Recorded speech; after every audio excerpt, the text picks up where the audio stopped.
अस्सलाम वालेकुम स्टूडेंट्स। आज मैं आप लोगों को सेकेंड ईयर बायो के चैप्टर 25, 26 और 27 के एक्सरसाइज के एमसीक्यूज़ करवाने वाला हूँ। ये आप लाजमी कर ले, पेपर के लिहाज से ये इम्पोर्टेंट है। The study of relationship of organism to their environment is known as ecology. Similar group of individual यानी एक जैसे जानदार which can interbreed and produce offspring organism of their own kind. तो इसको कहते हैं स्पीशीज़, यानी कि जो एक तरह के जानदार जो अपने जैसे जानदार पैदा करे। When living and non living interact to produce a stable system, दो चीज़ें आ गई, लिविंग चीज़ें भी नॉन लिविंग चीज़ें भी, in which exchange of material with flow of energy take place. तो इन्वायरमेंट तो नहीं है, ये इकोसिस्टम होगा। कम्युनिटी नहीं, क्योंकि कम्युनिटी में सिर्फ लिविंग चीज़ें होती हैं। The living organism which can prepare their own food, ये तो आसान सा है, आपको पता है, उनको प्रोड्यूसर कहते हैं। The living organism which can not prepare their own food but obtain readymade food from others. तो जो अपनी खुराक तैयार नहीं कर सकते, दूसरों से लेते हैं। उन्होंने प्राइमरी एंड सेकेंडरी कंज्यूमर, ये भी हो सकता है, सेकेंडरी एंड टर्शरी कंज्यूमर, ये भी हो सकता है, ओनली प्राइमरी कंज्यूमर ये नहीं हो सकता। ये बेस्ट ऑप्शन है कि सारे कंज्यूमर दूसरों से ही लेते हैं। तो ये वाले शॉर्ट क्वेश्चन भी कर लीजिए। अब चैप्टर 26 पे आता हूँ। उसमें से पहला एमसीक्यूज़ ये है कि द सॉइल और terrestrial ecosystem have some adaptation for animal and plants.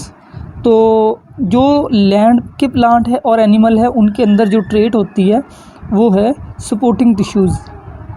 Second MCQs है most plant fit into a few ecosystem, which type of plants seem to fit into ecosystem of grassland। trees fit नहीं होते, shrubs झाड़ियों को कहते हैं, ये भी grassland में इतनी fit नहीं है। perennial herbs यानी कि जो छोटी जड़ी बूटियाँ है ये ज़्यादा fit है। annual weed जो सालाना झाड़ियाँ उगती है ये भी नहीं। in which type of ecosystem the smallest fraction of nutrient is present, यानी कि इसमें सबसे कम न्यूट्रिएंट होते हैं। तो सवाना, ग्रासलैंड, टंड्रा, डेजर्ट में सबसे कम होते हैं, क्योंकि वहाँ प्लांट नहीं होते इतने। जब प्लांट नहीं होंगे, गले सड़ेंगे नहीं, तो न्यूट्रिएंट भी कम होंगे। What biome has the richest soil with nutrient and can be converted into agriculture. तो सबसे ज़्यादा न्यूट्रिएंट होते हैं भाई इसमें से डिसीडियस फॉरेस्ट। इसकी ज़मीन बहुत ज़रखेज़ होती है और दरख्त काट के आप उसको कन्वर्ट कर सकते हैं एग्रीकल्चर में भी। Which of the biome has been increasing area by human activities, ये इजी है, आपको पता है, डेजर्ट इंक्रीज़ हो रहे हैं। अब आते हैं चैप्टर 27 की तरफ। तो चैप्टर 27 के 4 एमसीक्यूज़ है। सिर्फ पहला एमसीक्यूज़ है विच of the country has the highest rate of human population. इसका राइट ऑप्शन होगा अफ्रीका। यहाँ पे एशिया नहीं है, क्योंकि एशिया की आबादी सबसे ज़्यादा है, लेकिन आबादी बढ़ने की रफ्तार सबसे ज़्यादा नहीं है। ठीक है। दूसरा एमसीक्यूज़ है the population is above the carrying capacity, यानी एक इकोसिस्टम की जितनी सलाहियत है, अगर आबादी उससे ज़्यादा हो जाए क्या होगा, व्हाट मस्ट हैपन। तो बड़ा आसान सा एमसीक्यूज़ है, उसका नतीजे में ये डी ऑप्शन सही है, इट मस्ट इवेंचुअली डिक्लाइन, यानी ये कम हो जाएगी।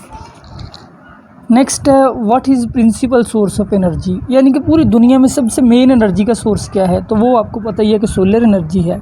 लास्ट है battery store which type of energy, तो बैटरी में केमिकल एनर्जी होती है, इलेक्ट्रिकल नहीं होती, स्टोर केमिकल एनर्जी होती है। हाँ, बैटरी उसको कन्वर्ट करती है केमिकल एनर्जी को इलेक्ट्रिकल में।